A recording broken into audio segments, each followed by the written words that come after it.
우리에게 주시는 하나님의 말씀은 골로새서 4장입니다. 골로새서 4장 7절에서 9절 말씀입니다.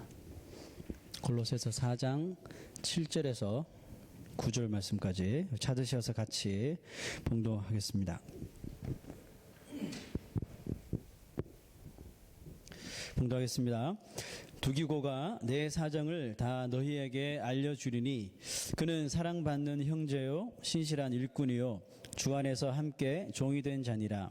내가 그를 특별히 너희에게 보내는 것은 너희로 우리 사정을 알게 하고 너희 마음을 위로하게 하려 함이라. 신실하고 사랑을 받는 형제 오네시모를 함께 보내노니 그는 너희에게서 온 사람이라. 그들이 여기 일을 다 너희에게 알려주리라. 아멘. 바울은 이제 골로새서를 이제 끝마치면서 마지막 문안 인사를 덧붙였죠. 마지막 인사 내용을 우리가 두 가지로 살펴보면 하나는 골로새 교회로 이제 두 사람을 보낸다는 그런 소식이었죠. 그리고 그 사람들은 어떤 사람인지 소개를 했고, 오늘 다 읽지는 않았지만 후반절의 구절들은 이제 바울의 편지를 통해서 그 골로새 성도들에게 같이 덧붙여서 문안 인사를 드리는 그 사람들의 이름을 기록하고 있습니다. 바울은 자신이 쓴 서신을 이제 보낼 때는 항상 그 사람을 아주 신중하게 지목했다는 것을 봅니다. 왜냐하면 그 서신이 사라져 버리게 되면 큰 문제가 발생하니까요. 그래서 서신 전달의 사명을 확고히 가지고 있는 자를 택하여서 이 편지를 전달했습니다.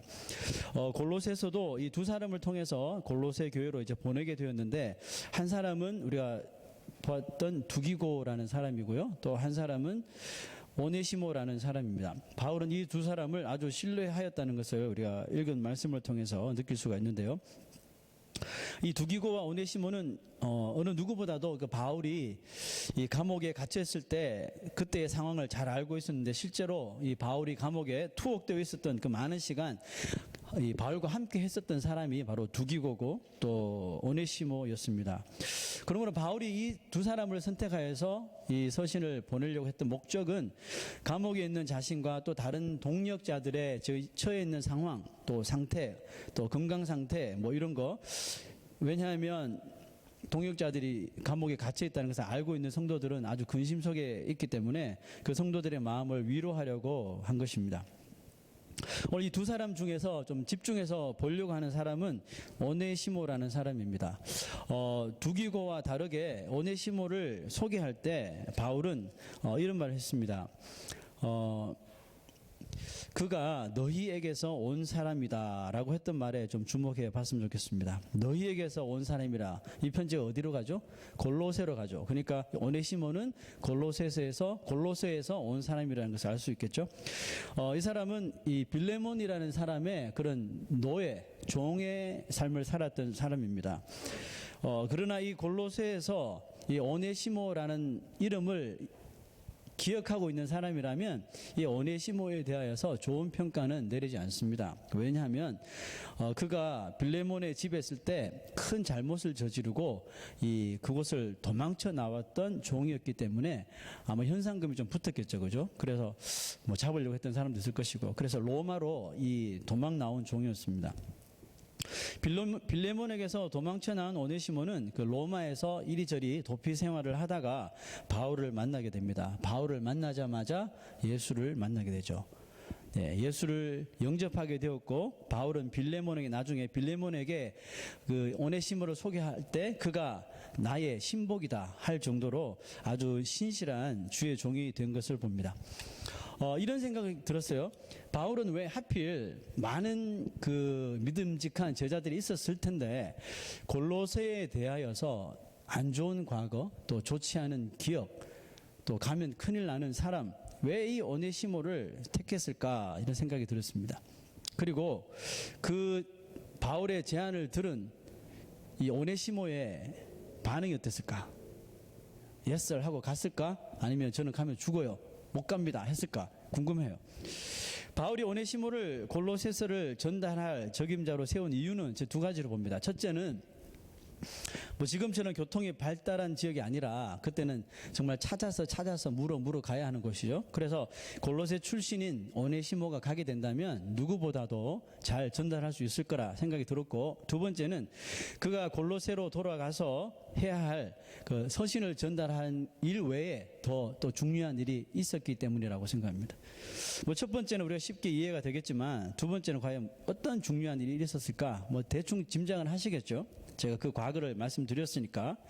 바울이 염두에 두고 있었던 것은 오네시모가 이번 기회에 자신의 그 과거의 역사죠, 그죠? 네, 그거를 좀 청산하기를 원했던 것 같아요.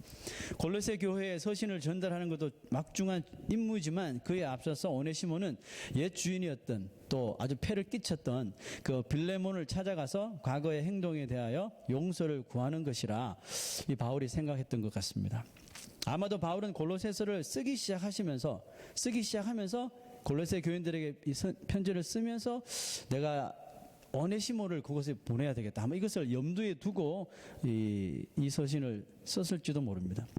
바울은 이미 오네시모라는 사람이 과거에 뭐 그런 사람이었지만 지금 얼마나 예수를 만나 변화되었고 또 지금 그의 삶이 어떠한지 쭉 옆에서 지켜본 사람이죠. 그 누구보다도 오네시모를 잘 아는 사람이에요. 그렇다면 오네시모가 로마에서 그가 새롭게 예수를 만나서 변화되어서 과거에는 사람의 종이었으나 이제는 그리스도의 제자의 삶을 잘 살아가도록 그냥 보내지 말고 로마에 가만히 두었으면 더 해피엔딩이 뭐 서로에게 쌍방으로 해피엔딩이 되지 않았을까 생각해 봐요. 그러나 바울은 알고 있었어요. 뭘 알고 있었어요?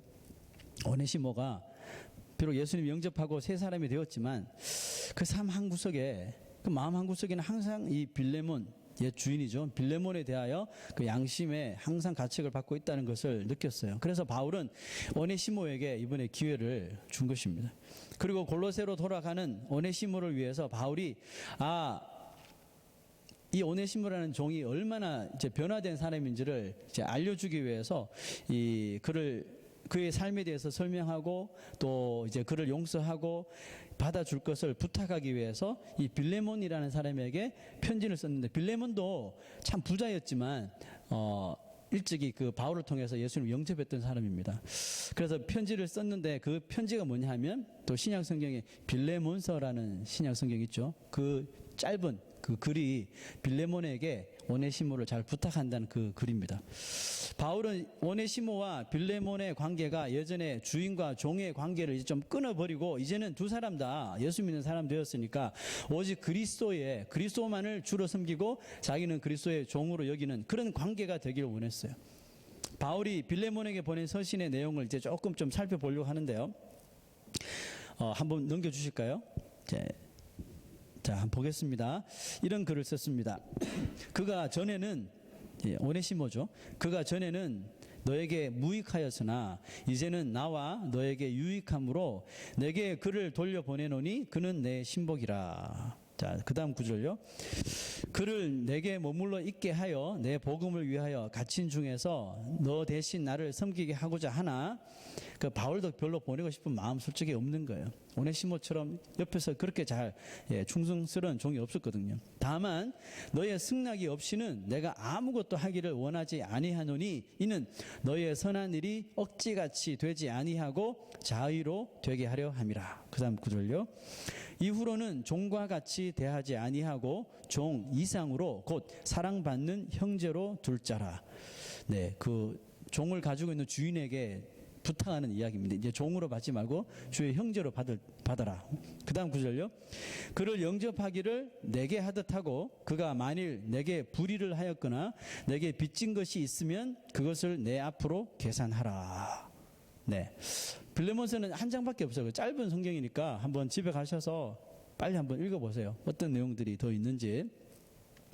저는 바울의 편지를 빌레몬에게 전한 그 바울의 편지를 읽고 있노라니 참 마음 한구석이 좀 찡해지면서 좀 따뜻해지는 느낌을 가졌습니다. 바울이 오네시모를 얼마나 믿고 사랑하기에 이렇게까지 정말 애정이 담긴 어투로 오네시모에 대하여 변론해 주었을까? 이 사실을 오네시모가 알게 되면 오네시모의 심정이 어떨까? 이런 생각도 해봤어요. 바울이 이 편지를 뭐 빌레몬도 골로새에 있으니까요. 이 오네시모 손에 같이 붙였을지 아니면 다른 사람에게 손에 해서 빌레몬에게 전달했을지 정확하게 알 수는 없어요. 하지만 이 편지를 읽고 있는 지금 우리 어떻게 보면 제3자잖아요. 제3자 입장에서 그 편지를 읽는데도 이렇게 마음이 따뜻해지는데 과연 그 편지를 직접 읽는 빌레몬이나 아니면 그 바울이 이런 내용을 빌레몬에게 했다는 그 소식을 이 오네시모가 들었을 적에 얼마나 그 마음에 벅찬 감동을 가지게 되었을까. 여러분, 그리스도인들은요, 뭔가를 잘못했을 적에, 누군가에게 뭔가 잘못했을 적에 두 번의 용서를 구할 수 있어야 돼요. 첫 번째는요, 하나님께죠. 하나님 앞에 나와서 회개해야 됩니다. 다윗처럼요, 회개하고 어떤 죄를 지었든지 하나님 앞에 나와서 먼저 무릎 꿇고 회개하고 하나님 앞에 용서함을 받아야 됩니다. 두 번째는요, 자기가 잘못한 그 대상한테 가야 되겠죠. 그 대상이 뭐 어떤 대상인지 알지 못하지만 자기가 잘못한 것을 안다면 찾아가서 용서를 구해야 돼요. 그 그리스도인들은 두 번의 용서를 할 수 있어야 돼요. 근데 많은 사람들이 한 번만 하고 끝나요. 하나님께 가서 회개하고 용서 받고 끝. 정작 용서를 비례할 또 한 사람이 있는데도 불구하고 무시한다. 왜? 나는 용서 받았으니까. 여러분, 참 위험한 일입니다. 여러분에게는 자신을 이렇게까지 생각해주는 친구나 사람이 혹시 있습니까? 여러분이 만약 오네시모와 같은 상황을 겪게 되었는데 바울처럼 나 자신을 이렇게까지 변론해주고 변호해줄 그 사람이 여러분 곁에 있습니까? 여러분, 세상이 점점 어두워져 가고 또 삭막하고 참 강팍해져 가고 있습니다. 친구 관계도 가족 관계도 그 사이에 뭐가 끼면 다 깨지고 죽이니 살리네 합니다. 그죠? 이 정도로 사회는 침울해져 가고 있는 이때에 그럼에도 불구하고 여러분, 우리가 좀 마음을 둘 수 있는 곳, 또 몸을 좀 우리가 기댈 수 있는 곳, 바로 이곳이 여러분 교회가 또 성도들이 되어야 하지 않을까요? 그래서 저는 우리 교회가 참 좋고요, 우리 성도들이 참 좋습니다. 제가 만약 억울하게 감옥에 갇히면 모두 저를 위해서 싸워 주실 거죠. 네? 우리 목사는 그런 사람이 아니라고, 그런 일을 할 사람이 아니라고 여러분 증인이 다 되어 주시겠습니까? 여러분, 욥기라는 책을 보면요, 욥기에 보면 욥이 정말 하루아침에 모든 것을 다 잃어버리죠. 가지고 있는 재산, 자녀들, 아내도 자기를 저주하고 도망가 버리고, 또 자기 몸은 머리 정수리부터 발끝까지 기와장으로 몸을 긁어야 할 정도로 망신창이가 되어버렸죠. 이 지경에 놓이게 되었는데 이 소식을 듣고 세 사람의 친구가 욥을 찾아옵니다. 감사하죠. 그런데 와서 위로한답시고 찾아온 친구들이 하는 말들이 참 조금 가관입니다. 우리는 이런 일이, 욥에게 일어난 일이 욥기를 보신 분은 적어도 욥기가 42장까지인데 1장 2장까지만이라도 보신 분은 알아요. 왜 이런 일이 일어났는지. 욥의 믿음을 질투한 마귀가 벌인 자작극이죠. 그죠? 그래서 아주 무서운 일을 그를 시험해 보려고 하나님, 욥이 이렇게 하나님께 순종하는 것은 그가 부자고 또 잘 나가고 모든 것이 탑 랭크에 있기 때문에 하나님 잘 섬기는 거, 이거 다 가져가면요 저 사람들 별 볼 일 없을걸요 하고 시험한 거예요. 그 무섭게 시험을 한 거죠. 그죠? 이렇게 해서 이제 시험이 시작됐다는 것을 우리가 알아요. 그런 재앙이 일어났다는 사실을 알아요. 그렇지만 그런 사실을 알 리 없는 이 세 명의 친구들이 찾아와서는 7일 동안, 왜 보니까 저 욥이라는 사람의 꼴이 말이 아니거든요. 과거에 그런 모습이 아니라 형편없이 무너진 것을 보고 할 말이 없는 거예요. 그래서 7일 동안 계속해서 붙잡고 그냥 운 거밖에 없어요. 참 좋은 친구들이죠. 와서 같이 울어주는 거 참 좋아요. 근데 7일 동안 울고 그냥 돌아갔으면 참 좋았는데, 이제 좀 진정이 되자 욥에 대해서 이제 말하기 시작하는 거예요. 무려 3장부터 시작해서 40장까지의 내용이 이 세 명의 친구들이 돌아가면서 계속 욥에게 묻고 욥이 답하고, 욥에게 묻고 욥에게 답하고, 이런 일들이 이제 계속 벌어지는 거죠. 참 기가 막힌 말들을 많이 쏟아내 놉니다. 이렇게 된 것이 다 욥의 자녀들의 그 죄 때문이라고 이렇게 말합니다. 마치 이렇게 비아냥거리듯이 그 믿음의 의인이었던 그 친구 욥의 그 믿음을 막 흔들어 놓기 시작하는 거죠.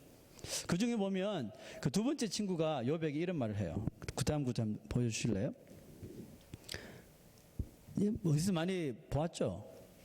꼭 이렇게 보면 그 비즈니스나 네, 이런 데 가면 걸려있는 그죠? 내 시작은 미약하였으나 내 나중은 심히 창대하리라. 예, 이 말이 욥기에 나오는 말이고 욥의 친구가 와서 위로한답시고 했던 말이에요. 그러니까 우리가 뭔 뜻도 잘 모르고 그냥 말이 그냥 내 나중은 심히 창대하리 좋을 것 같으니까 이것을 그냥 간판에 써가지고 네 그걸 막 붙여놓고 하거든요. 근데 이 말은 축복한다는 그런 말이 아니에요. 이 말씀이 절대로 욥을 칭찬하는 말이 아니에요. 욥이 죄가 있어서 네가 죄가 있으니까 이런 일을 당했으니까 네가 좀 더 청결해지고 좀 정직해지면 반드시 하나님이 너를 돌보시리라는 말입니다. 그래서 욥의 믿음을 아주 이렇게 비꼬는 말이에요. 그죠? 사업 번창하십시오 해서 한 말이 아니라고요. 그러니까 여러분 혹시 여러분 사업처나 집에 이런 간판 있으면 좀 떼놓으세요. 그런 뜻이 아니에요 절대로. 비꼬는 말이에요. 자기를 비꼬는 말을 그냥 집에 현수판으로 이렇게 걸어놓으면 안 되겠죠, 그죠? 여러분 친구란 것이 무엇입니까? 친구는 설사 죄가 있어서 그런 어려움을 당했다 손 치더라도 그런 어려움을 당한 친구 얼굴에 대고 이게 다 네 죄 때문이야. 이런 말 꼭 해야 됩니까? 욥이 만약에 자기가 저질렀던 죄 때문에 이런 고난을 당했다면 욥이 알겠죠. 그죠? 말 안 해도 안다고요. 그게 아니잖아요. 자, 그런데 이 친구들이 와서 한다는 이야기가 다 네 죄 때문이라. 네가 자녀들 단속 못해서 그 10자녀들이 늘 죄짓고 하나님이 죄 가운데 그냥 버려두신 거라고. 여러분 10자녀를 하루아침에 잃어버린 그 친구의 얼굴에 대고 할 말이 이겁니까? 네가 자녀 단속 못해서 죄지어서 그런 거라고. 이게 친구들이 해야 할 말입니까?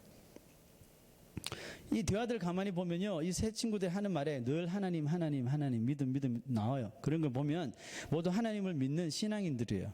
그런데 과연 이들의 신앙적인 이 변론이 과연 이 상황에서 적절한 것인가 우리가 생각해 봐야 되겠죠. 우리 그리스도인들의 죄에 대한 말 많이 합니다. 그죠? 또 은혜라는 말도 많이 하고 회개라는 말도 참 많이 하는데 참 우리가 분별력 있게 쓸 수 있어야 됩니다. 아주 지겹고 긴 이 세 친구들의 대화가 드디어 끝나요. 어떻게 보면 하나님이 끝내신 것 같아요. 왜? 끝이 안 나니까. 이 대화가 끝나자마자 하나님께서 곧바로 이 세 친구들을 이렇게 부르셔서 화를 내시는 장면이 나와요. 자, 뭐라고 말씀하시냐 하면 그 다음 구절 보세요. 너희가 나를 가리켜 말하는 거, 너희가 하나님의 이름을 끄집어내서 욥에게 했던 말, 그러니 너희가 나를 가리켜 말한 것이 내 종 욥의 말같이 다 옳지 못함이니라 그랬어요. 헛소리들 하고 있네 이겁니다. 어디서 내 이름을 들먹이냐 이 말입니다. 그리고 무슨 말을 하셨냐 하면 그 다음 구절 보세요. 내 종 욥이 너희를 위하여 기도할 것인지. 여러분들이 욥 같으면 그 친구들한테 기도하겠습니까? 예? 다 긁어놓고 간 사람들인데. 근데 하나님을 믿었어. 욥은 그렇게 할 거라고. 내 종 욥이 너희를 위하여 기도할 것인즉 내가 그를 기쁘게 받으리니 너희가 우매한 만큼, 멍청하다는 뜻이죠. 우매한 만큼 너희에게 갚지 아니하리라. 벌 받을 가치도 없다는 뜻입니다. 과연 욥이 진저리 치도록 자신의 가슴을 후벼 팠던 이 친구들을 위하여 기도했을까요? 왜 하나님께서 이렇게 그 세 친구들을 이렇게 화를 내면서 이런 제안을 했거든요. 내가 쓸데없는 말 했으니까 번제물을 가져와서 번제 제사를 드리면서 욥 앞에서 번제 제사를 드리면서 용서함을 받아라. 그 욥이 너희들을 위해서 기도해 주면 내가 그것을 억셉할게. 이 말이었습니다.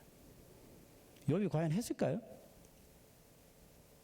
모든 것을 잃어버린데 새 친구들이 와서 하는 말이 계속 후벼대는 말 했으니까요. 역시 하나님은 누가 진실한 믿음을 가진지 아닌지 결국은 하나님께서 똑똑하게 보여주셔요. 그리고 여러분 정죄 받고 뭐 조롱 받고 뭐 시기 질투 받고 해도 여러분 자기가 하나님 앞에 떳떳하면 그냥 떳떳하십시오. 당당하십시오. 왜? 때가 되면 하나님께서 이걸 다 보여주시거든요.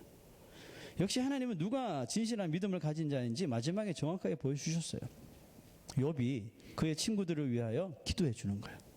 기도했더니 하나님께서 그것을 기쁘게 받아주셨다는 거죠. 여러분, 진정한 믿음을 가진 믿음의 친구들의 대화와 행동은 바로 이런 것이어야 됩니다. 다윗이 잘못한 거 없는데도 불구하고 사울 왕에게 그 목숨의 위협을 받죠. 그래서 막 쫓기고 있었죠. 쫓기고 있을 때 유일하게 다윗을 끝까지 믿어준 한 사람이 있었는데 그 사람이 바로 사울의 아들이었어요. 요나단이었죠. 다윗이 이 일로 인하여 정말 깊은 번뇌에 빠졌을 때 그는 아버지 사울에게 찾아갑니다. 찾아가서 다윗은 그런 일을 할 사람이 아니라고, 다윗은 정말 아버지에게 필요한 사람이고 이 나라에 필요한 사람이라고, 충성스러운 신하라고 이렇게 변호해 줬단 말이죠. 그런데도 사울이 막무가내로 나오자 다윗을 아버지 사울의 그 손에서 벗어나도록 도와주죠. 요나단은 그 사울, 자기 아버지가 자기가 이 다윗을 막 옹호하니까 창을 들어서 자기를 막 죽이려고 했어요. 그런 아버지 어디 있습니까? 정신이 나간 거죠. 그 아버지가 자기 자신을 창으로 죽이려고 하는 그 위협하는 순간에서도 다윗을 의로운 사람으로 끝까지 변호하는 일을 멈추지 않았어요. 결국 다윗이 사울과 함께 있어서는 안 된다는 것을 요나단이 확인하죠. 확인하고는 다윗에게 도망갈 수 있는 길을 열어주고 또 도망갈 타이밍에 그 사인을 줍니다. 자, 이제 둘은 마지막에 요나단이 아버지가 내가 알고 있던 그 아버지가 아니네 하고 다윗이 도망가야 한다는 그 사인을 던지죠. 사인을 던질 때 다윗이 도망가지 않고요, 마지막으로 요나단을 다시 만납니다. 그래 찾아와서 둘이 이제 부둥켜 안고 마지막 눈물의 작별을 하죠. 그때 막 서로 부둥켜 안고 우는데 성경은 다윗이 요나단보다 더욱더 슬피 울었다라고 기록하고 있습니다. 왜 그랬을까요? 자신의 아버지는 날 그렇게까지 죽이려고 하는데 왜 내가 아버지의 왕권을 빼앗으려고 한다는 생각 때문에 죽이려고 하잖아요. 그런데 그의 아들인 그 사울의 왕권은 이제 요나단이 물려받는 거잖아요. 물론 이 소문이 만약에 진짜라면 다윗은 죽여야 할 사람이잖아요, 요나단한테는. 근데 요나단은 아버지보다 다윗을 믿었다는 거죠. 자신의 아버지는 날 죽이려고 하는데 그 아들은 나를 살리기 위해서 자기 자신의 목숨을 바치려고 하는 정도니 다윗이 얼마나 그 요나단을 친구 이상으로 아끼고 존경했을까요? 먼 훗날에 다윗은 그 요나단을 잊지 못합니다. 사울과 요나단이 다 전쟁터에서 죽은 후에 이제 다윗이 왕이 되고 다윗의 이제 신하들이 사울을 가로 이제 몰락시키잖아요. 그때 그 요나단의 유모가 요나단의 아들 무비보셋을 데리고 도망쳐 나오다가 떨어뜨려서 다리가 이게 불구가 되죠. 그래서 평생 이게 불구가 되는데 결국은 다윗이 요나단의 피부치를 찾아내요. 무비보셋은 숨었잖아요. 무비보셋은 모르잖아요. 다윗의 일가가 나를 죽일 것이라는 것만 생각하고 숨어 있었는데 다윗이 결국은 무비보셋을 찾아서 왕궁으로 데려와서 너는 이제 평생 동안 나와 여기서 같이 식사를 할 것이다. 엄청난 대우를 받죠. 그리고 이제 그동안 요나단에 대한 이야기, 너의 아버지에 대해서 이야기를 다 했겠죠. 그죠? 여러분, 왜 이 두 사람이 다윗과 요나단이 이렇게 서로에게 믿음을 주는 관계가 목숨까지도 바치려고 하는 그런 관계가 되었을까요? 성경은 한 문장으로 딱 정리해줘요. 그 다음 구절 한번 보실까요? 여호와의 이름으로 맹세하여 이르기를. 자, 이 장면이 다윗과 요나단이 이제 마지막으로 작별하는 장면이에요. 그때 이런 이야기를 했습니다. 여호와의 이름으로 맹세하여 이르기를 여호와께서 영원히 나와 너 사이에 계시리라. 이 한 문장이 정리해 주는 거야. 여러분, 진정한 우정은요, 나와 친구 사이에 하나님이 끼어 있어야 되는 겁니다. 이게 진정한 그리스도인들의 우정이 되어야 돼요. 믿음의 친구, 믿음의 관계는 바로 이런 것입니다. 지켜주고 보호해주는 것이지 비꼬고 비아냥거리고 조롱하는 것이 아닙니다. 하나님을 믿는 사람은 자신이 가진 믿음을 늘 좀 이렇게 올바르게 사용할 줄 알아야 돼요. 바울이 이렇게까지 오네시모를 마음을 다해 변호하고 옹호해주고 믿어준 것은 또한 한 가지 이유 때문이었어요. 그게 뭐예요? 죄인으로 살던 오네시모가 예수를 믿고 변화되어서 새 사람이 된 것입니다. 이게 그냥 이유예요. 그가 오네시모를 그렇게까지 옹호해주는 이유였습니다. 오네시모가 로마에 도망와서 잡힐까봐 노심초사하면서 떠돌아다닐 때 자신을 받아준 사람이 바울이었죠. 또 바울을 통해서 예수를 믿게 되었죠. 바울을 절대로 잊을 수도 아마 떨어지기도 싫어했을 것입니다. 그러나 바울의 제안에 이 오네시모는 한마디 변명도 하지 않고 순종합니다. 그리고 골로새로 돌아갑니다. 그 당시 도망친 종이 잡히면 사형이었다고 합니다. 그 많은 사람들이 이 도망친 종의 현상금을 노리려고 죽이려고 쫓아다녔겠죠, 그죠?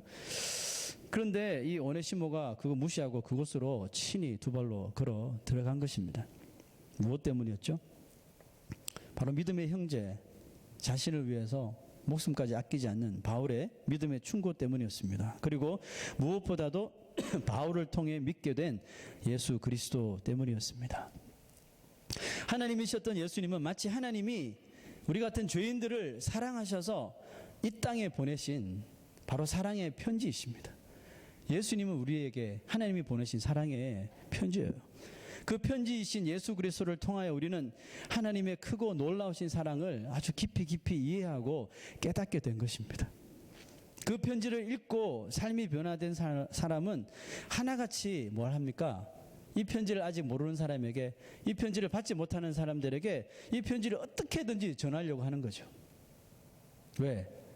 이 세상에 이것보다 더 가치 있는 소식이 어디 있어요? 그래서 이것을 전하려고 하는 것입니다. 예수를 믿는데 내 삶에는 변화가 없다. 예수를 믿는데 아무런 일도 내 삶 속에서 별로 일어나지 않는다. 여러분, 어찌 이런 말도 안 되는 일이 일어날 수가 있습니까? 나에게 생명 주신 분이 계시는데 어찌 우리 삶 속에 아무런 변화가 일어나지 않을 수가 있겠습니까? 자신은 분명히 그 편지를 읽었고 예수 그리스도라고 하는 하나님께서 우리에게 주신 그 복된 소식을, 편지를 읽었고 믿는데 다른 사람에게 이것을 전하기 싫다면, 내가 다 전해도 내 저 사람한테는 못 전해. 혹시 이런 사람이 있습니까? 다른 사람에게 전하기 싫다면 여러분 잘 생각해 보아야 돼요. 내가 그 편지를 제대로 읽었는지 아니면 이해를 잘못한 건지 둘 중에 하나입니다. 여러분 마음속에 이 예수 그리스도라고 하는 편지를 정말 알지 못하고 받지 못한 사람들에게 전하기 싫은 마음, 그런 게으른 마음이 있다면 그 편지를 여러분 다시 읽어야 돼요. 내가 본 편지로는 충분히 나 자신의 삶을 변화시키실 뿐만 아니라 내 삶을 다 내던져서라도 그 복된 소식을 전해야 되는 사명이 저는 생기더라고요. 여러분 어떻습니까?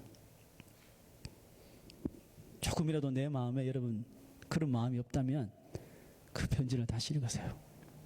여전히 유효합니다. 읽을 수 있단 말이에요. 오네시모도 이제 자신이 바울이 했던 것처럼, 예수 그리스도가 했던 것처럼 그 편지가 되어야 할 차례라고 확신했던 거예요.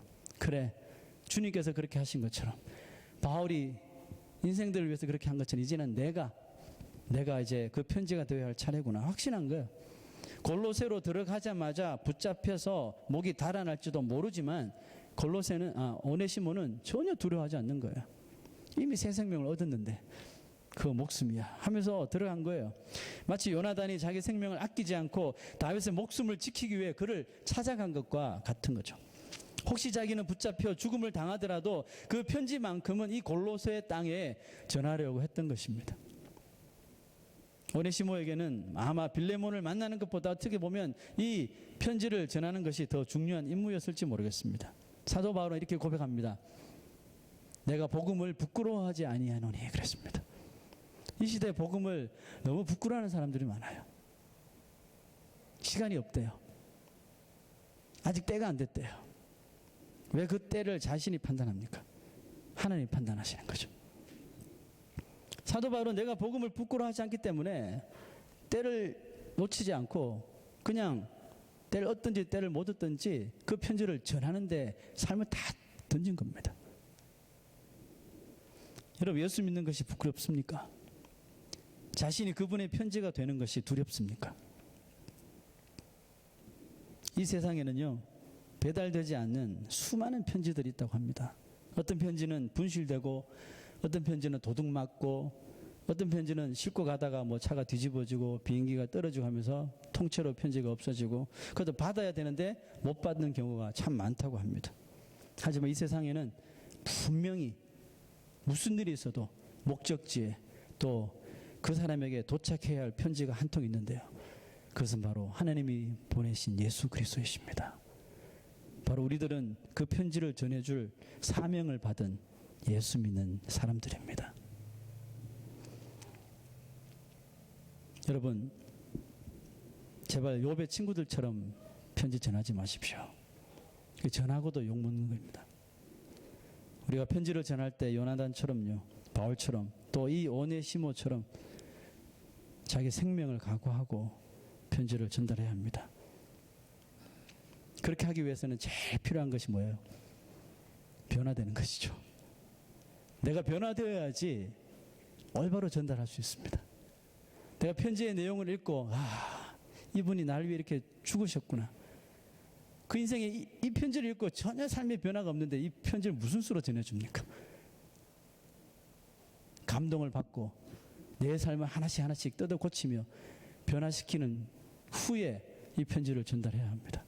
오네시모를 믿고 사도 바울이 보낸 것은 바로 그가 예수를 믿고 옛사람은 다 벗어버리고 거듭나 새로운 사람이 되었기 때문에 확신하고 그의 손에 이 편지를 맡긴 것입니다. 오늘도 하나님께서 우리 예수 믿는 사람 한 사람 손에 이 편지를 들려주시기를 원하셔요. 그리고 사명을 허락하여 주셨습니다. 나는 그 편지를 전하는 것을 두려워하는 자인지 혹시 부끄러워하는 자는 아닌지 잘 생각해 보면서 오늘 기도하면서 그 사명을 잘 감당할 수 있는 저와 여러분 되시기를 축원합니다.